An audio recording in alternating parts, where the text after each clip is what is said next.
ভাবুন তো, এক সকালে ঘুম থেকে উঠে হঠাৎ মনে হলো আপনার জীবনটা যেন কেবল একটা চাকরি আর মাসের শেষের বেতনের মধ্যেই আটকে আছে। প্রতিদিন একই অফিস, একই কাজ, আর মাসের শেষে সেই একটাই অপেক্ষা, বেতন ব্যাংকে ঢুকবে কবে। তারপর আবার সেই খরচ, সেই সামান্য সেভিংস, আর আপনার স্বপ্নগুলো যেন এই সীমিত ইনকামের মাঝেই ধুঁকে ধুঁকে মারা যাচ্ছে। মনটা তখন প্রশ্ন করে, এই জীবনের ঘানি কি আজীবনই টানতে হবে, নাকি এই চক্র থেকে বের হয়ে আসার কোনো উপায় আছে? ঠিক এমন এক দোটানায় আটকে আছে অজয় নামের এক মধ্যবিত্ত যুবক। সে ঢাকার এক প্রাইভেট কোম্পানিতে চাকরি করে, যেখানে তার মাসিক বেতন মাত্র 20,000 টাকা। এই টাকায় তার দৈনন্দিন খরচ চলে যায় ঠিকই, কিন্তু তার স্বপ্নগুলো যেন প্রতিদিন মরতে থাকে। সবচেয়ে বড় ভয়, যদি হঠাৎ চাকরিটাই চলে যায় তাহলে সে কি করবে? এমন সময় তার জীবনে আসে এক মোড়। অফিসে তার সঙ্গে কাজ করার রোহিত নামের আরেকজন হয়ে ওঠে তার বন্ধু। রোহিতও আগে ঠিক একই অবস্থায় ছিল, একটা সাধারণ চাকরি, সীমিত আয়। তবুও রোহিতকে দেখে মনে হয় সে যেন অনেক বেশি শান্ত, আত্মবিশ্বাসী আর লক্ষ্যভিত্তিক। একদিন লাঞ্চ ব্রেকে রোহিত হঠাৎ জিজ্ঞেস করল, তুই সবসময় এত চিন্তিত থাকিস কেন রে, কি হয়েছে? অজয় দীর্ঘশ্বাস ছেড়ে বলল, কি আর বলবো ভাই, সব টাকা পয়সার চিন্তা। মাঝে মাঝে ভাবি আমি কি কোনোদিন ধনী হতে পারবো, আর্থিকভাবে স্বাধীন হতে পারবো। কিছুই তো বুঝতে পারছি না, কি করব, কোথা থেকে শুরু করব। রোহিত হেসে বলল, তুই খুব বেশি ভাবিস। দেখ, এই চাকরি আর আয় দিয়েও ফাইন্যান্সিয়াল ফ্রিডম পাওয়া সম্ভব, শুধু দরকার সঠিক রাস্তাটা জানার। আমি তোকে কিছু নিয়ম বলবো, তুই মন দিয়ে শুন, আর হ্যাঁ, ফলো করবি, তাহলেই সব সম্ভব। আর ভাই, যদি আপনি এমন বাস্তব জীবনের অনুপ্রেরণাদায়ক গল্প বা স্মার্ট বিজনেস আইডিয়া জানতে চান, তাহলে এখনই বিজনেস প্যাসেঞ্জার ডিকে চ্যানেলটা সাবস্ক্রাইব করে ফেলুন। প্রতিটি ভিডিও আপনাকে চিন্তা ভাবনায় বদলে দিতে পারে। রোহিত বলল, নিয়ম নম্বর 1, গেট রিচ কুইক স্কিম থেকে দূরে থাক। দ্রুত ধনী হবার লোভে পড়ে অনেকেই বড় ক্ষতিগ্রস্ত হয়। দেখ, আমার এক বন্ধু আছে রাহুল, সে এক ছোট কোম্পানিতে গ্রাফিক ডিজাইনারের চাকরি করে, আর তার আয় তোর মতোই, মাসে মাত্র 20,000 টাকা। যখন রাহুল চাকরিতে যোগ দেয় তখন সে খুব উত্তেজিত ছিল। নতুন চাকরি, নতুন আশা। কিন্তু ধীরে ধীরে তার মনে হলো এই ইনভেস্টমেন্ট অ্যাপটা নাকি তার জন্য একটা সোনার সুযোগ। তাই সে পুরো 1 মাসের বেতন সেই অ্যাপে ঢেলে দিল, এই ভেবে আর ক সপ্তাহ পরেই তো টাকা ডাবল হয়ে যাবে।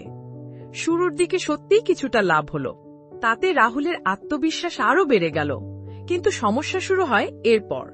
সে ভেবেছিল আরেকবার টাকা ঢালি, হারানোটা ফেরত পেলেই এইবার সব তুলে নেব। এই চিন্তায় সে আরও টাকা বিনিয়োগ করল। কিন্তু আসলে এটা ছিল একটা ফাঁদ। ধাপে ধাপে তার সব সেভিংস শেষ হয়ে গেল, এমনকি সে ঋণও নিতে শুরু করল। আর আজ রাহুল 10 লক্ষ টাকার বেশি ঋণে ডুবে গেছে। দ্রুত ধনী হবার লোভে পড়ে সে নিজের ভবিষ্যৎটাই নষ্ট করে ফেলেছে। এরপর রোহিত অজয়কে বলল, এই কথাটাই আমি তোকে বোঝাতে চাই ভাই। আসল রাস্তা কেবল পরিশ্রম আর বুদ্ধিমত্তা দিয়ে গড়ে ওঠে। শর্টকাটে ধনী হওয়া হয় না, শুধু ফাঁদে পড়া যায়। এবার রুল নাম্বার 2, সেভিংস আর ইনভেস্টমেন্ট বাধ্যতামূলক। রোহিত বুঝিয়ে বলল, শুধু টাকা কামালেই হবে না ভাই, টাকাটা ঠিকভাবে ব্যবস্থাপনাও করতে জানতে হবে।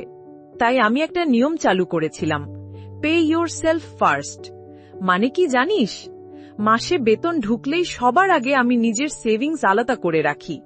আমি বেতনের অন্তত 20 ভাগ আলাদা করি এবং সেটা আলাদা একটা অ্যাকাউন্টে পাঠিয়ে দিই। কিন্তু শুধু টাকা জমিয়ে রাখলেই তো চলবে না, ব্যাংকে পড়ে থাকা টাকা তো বড় হয় না। তাই আমি শুধু জমাইনি, আমি সেই সেভিংস থেকে ইনভেস্টও করেছি, ঠিক জায়গায়, বুঝে শুনে, যেমন মিউচুয়াল ফান্ডে, রিয়েল এস্টেট প্রজেক্টে, এমনকি নির্ভরযোগ্য ডিজিটাল মার্কেটিং প্ল্যানেও।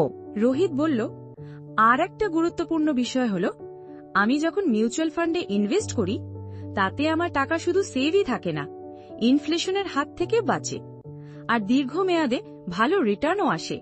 তাই তোকে বলছি, এখন থেকেই মাসে মাসে বেতনের একটা অংশ আলাদা করে সঠিক জায়গায় বিনিয়োগ করা শুরু কর। এরপর রুল নাম্বার 3, হেলথ ইন্স্যুরেন্স এবং এমার্জেন্সি ফান্ড রাখা জরুরি। রোহিত আবার বলতে শুরু করল, একটা বাস্তব উদাহরণ দেই তোকে। কয়েক মাস আগে আমার এক চাচার হঠাৎ করে শরীর খারাপ হয়ে যায়। তাকে তৎক্ষণাৎ হাসপাতালে ভর্তি করতে হয়। ডাক্তার জানায় অপারেশন জরুরি।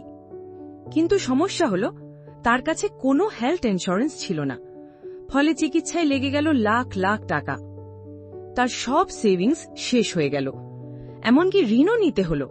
ভাবতো, যদি হেলথ ইন্স্যুরেন্স থাকতো তাহলে তার সারা জীবনের সঞ্চয় এক ঝটকায় উড়ে যেত না। আর যখন সেভিংস শেষ হয়ে যায় আর কষ্ট করে ঋণ নিতে হয়, মানসিক চাপও শুরু হয়। হ্যাঁ, তার চিকিৎসা ঠিকই হয়েছে, কিন্তু এখন প্রতি মাসে তাকে ঋণের কিস্তি বা ইএমআই শোধ করতে হয়। আগে তার জীবন ছিল নির্ঝঞ্ঝাট, আর এখন সবসময় চাপ আর চিন্তায় ভরা। অজয় এবার বলল, ঠিক আছে, হেলথ ইন্স্যুরেন্সের দরকার আমি বুঝে গেলাম, কখন কার কি হয় বলা যায় না, কিন্তু এই এমার্জেন্সি ফান্ড কেন দরকার? রোহিত ব্যাখ্যা করে বলল, শুধু মেডিকেল এমার্জেন্সির জন্যই নয় ভাই, এমার্জেন্সি ফান্ড যে কোনো অনিশ্চিত পরিস্থিতির জন্য দরকার। ধর, হঠাৎ করে তোকে চাকরি থেকে বের করে দেওয়া হলো, তখন তুই কি করবি? অজয়ের কোনো জবাব ছিল না। রোহিত বলল, দেখ, আমার এক বন্ধু আছে মানিশ, সে এক নামকরা কোম্পানিতে চাকরি করত। হঠাৎ অর্থনৈতিক মন্দা শুরু হলো, আর কোম্পানি 200 জনকে ছাঁটাই করে দিল, আর তার মধ্যে মানিশও ছিল। আর ভাই, আপনি যদি এমন বাস্তবধর্মী ভিডিও দেখতে আগ্রহী হন, তাহলে এখনই বিজনেস প্যাসেঞ্জার ডিকে চ্যানেলটা সাবস্ক্রাইব করে রাখুন, কারণ সামনে আরও এমন ভিডিও আসছে যেগুলো আপনার চিন্তা, পরিকল্পনা আর জীবনধারাই বদলে দিতে পারে। মনীষের চাকরি চলে যাওয়ার পর বাধ্য হয়ে তাকে নিজের কিছু দামি জিনিস বিক্রি করে দিতে হয়, এমনকি পরে আত্মীয় স্বজনের কাছ থেকেও টাকা ধার করতে হয়। ভাবা যায়, যদি তার কাছে একটা ইমার্জেন্সি ফান্ড থাকত তাহলে এতটা সংগ্রাম করতে হতো না। এই ধরনের অনিশ্চিত পরিস্থিতির সময় ইমার্জেন্সি ফান্ড মানুষের মানসিক চাপও অনেকটা কমিয়ে দেয়। এইভাবে গল্প করতে করতে রোহিত আর অজয় হাঁটতে হাঁটতে একটা পার্কে এসে পৌঁছায়। হঠাৎ একজন লোক তাদের কাছে এসে বলে, ভাই সাহেব, চা খাবেন? অজয় লোকটার দিকে তাকালো। লোকটার বয়স আনুমানিক 45-50 বছর, কাপড় চোপড় কিছুটা পুরনো, কিন্তু তার চোখে মুখে ফুটে উঠছিল এক ধরনের আত্মবিশ্বাস। অজয় জিজ্ঞেস করল, ভাই, চা কত টাকা? লোকটা বলল, 10 টাকায় নর্মাল চা আর 15 টাকা স্পেশাল আদা চা, তবে আপনি চাইলে আমি ফ্রিতেও দিতাম। রোহিত মজা করে বলল, বাহ ভাই, বেশ উদার মনের মানুষ তো। লোকটা হেসে বলল, স্যার, জীবনের কষ্টই অনেক কিছু শিখিয়ে দিয়েছে। আগে আমি একটা প্রাইভেট কোম্পানিতে অ্যাকাউন্টেন্ট ছিলাম, বেতনও খারাপ ছিল না, কিন্তু হঠাৎ একদিন কোম্পানিটা বন্ধ হয়ে যায়। অজয় অবাক হয়ে জিজ্ঞেস করল, তারপর? লোকটা হেসে বলল, তারপর শুরু করলাম এই চায়ের ঠেলাটা। আজ শুধু এই একটা নয়, আরো 2টা ঠেলা আছে, যেটা আমার 2 বন্ধু চালায়, আর এখন মাসে আমি আগের চাকরির থেকেও বেশি আয় করি। অজয় মুগ্ধ হয়ে বলল, ভাই, আপনি তো দারুণ কাজ করেছেন। লোকটা বলল, চাকরি থাকা পর্যন্ত সব ভালোই চলছিল, কিন্তু যখন চাকরিটা গেল তখন মাথার ওপর থেকে ছাদ সরে যাওয়ার মতো অবস্থা হয়েছিল। ভাবি, যদি আগের থেকে একাধিক আয় করার রাস্তা তৈরি করে রাখতাম তাহলে এত কষ্ট হতো না। এবার রোহিত অজয়কে বলল, দেখ ভাই, আমি তোকে শুরু থেকেই এটাই বোঝাতে চাইছিলাম, একটা ইনকাম সোর্সে নির্ভর করে চলা বোকামি।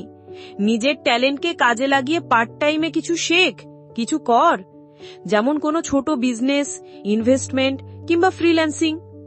অজয় এবার বলল, ভাই, বুঝে গেছি, এখন থেকে আমি নিজের সাইড ইনকাম করার দিকেই মনোযোগ দিব।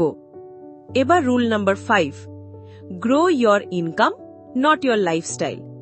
মানে তোমার ইনকাম বাড়াও, কিন্তু লাইফস্টাইল নয়। রোহিত বলল, লোকজন যখন বেশি টাকা কামাতে শুরু করে তখন ভাবে এইবার তো লাইফ বদলে ফেলাই উচিত, বড় গাড়ি, দামি পোশাক, নতুন গ্যাজেট, সবকিছু একসাথে চাই। কিন্তু এতে সমস্যা কি? যদি ইনকাম বাড়ে, একটু ভালো লাইফস্টাইল তো যেতেই পারি। রোহিত হেসে বলল, ঠিক বলেছিস, কিন্তু জীবন বদলানো আর দেখনদারি বাড়ানো এক কথা নয়। তুই যদি ইনকামের সঙ্গে খরচও বাড়িয়ে ফেলিস তাহলে সেভিংস বা ইনভেস্টমেন্ট কই? তখন কোনো ইমার্জেন্সি এলেই আবার আগের জায়গায় ফিরে যাবি। তাই বলি, জীবনটা উন্নত কর, কিন্তু লোক দেখানোর লাইফস্টাইল দিয়ে নয়। আজ যা আয় করছিস তার একটা অংশ ভবিষ্যতের জন্য রেখে দে, তবেই প্রকৃত স্বাধীনতা পাবি। রোহিত ওকে বোঝাতে লাগলো, হ্যাঁ অবশ্যই করা যায়, কিন্তু একবার চিন্তা করে দেখ, তোর এখন বেতন 40,000 টাকা আর তুই প্রতি মাসে 10,000 টাকা বিনিয়োগ করিস। এখন যদি তোর বেতন বেড়ে 70,000 টাকা হয় আর তুই আগের মতোই 10,000 টাকা বিনিয়োগ করিস, কিন্তু খরচ 30,000 টাকা থেকে বেড়ে 60,000 টাকা করে ফেলিস, তাহলে লাভটা কোথায়?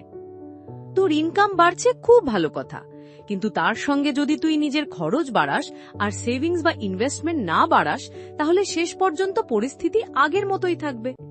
তাই ইনকাম বাড়ার সঙ্গে সঙ্গে সবার আগে নিজের বিনিয়োগ বাড়ানো উচিত।